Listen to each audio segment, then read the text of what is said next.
नमस्कार, मी अनिल उपाध्ये. शिवसिद्ध बातमीपत्रात आपलं स्वागत आहे. पाहूया आजची बातमी. ओळखपत्र तयार करून देण्याच्या बहाण्याने 19 वर्षीय महाविद्यालयीन तरुणीला प्रेमाच्या जाळ्यात ओढून तिचे फोटो आणि व्हिडिओ व्हायरल करण्याची धमकी देत 4 तरुणांनी 10 महिन्यात वारंवार अत्याचार केल्याचा धक्कादायक प्रकार उघडकीस आला आहे.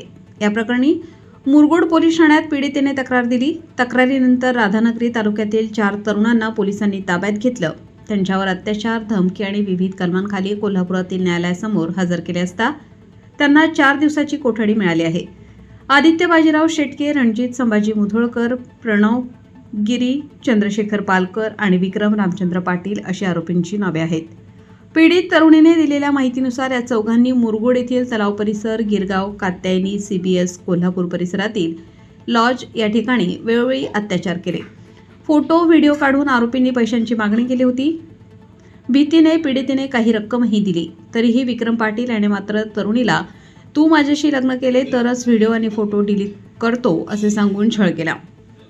गेल्या 6 ते 7 महिन्यांपासून हा प्रकार सुरू होता. अखेर त्रास असह्य झाल्यानंतर पीडितेने मुरगुड पोलीस ठाण्यात तक्रार दाखल केली. पोलिसांनी 4 आरोपींना तात्काळ अटक केली आहे. या प्रकरणाचा तपास सहाय्यक पोलीस निरीक्षक क्रांती पाटील करीत आहेत.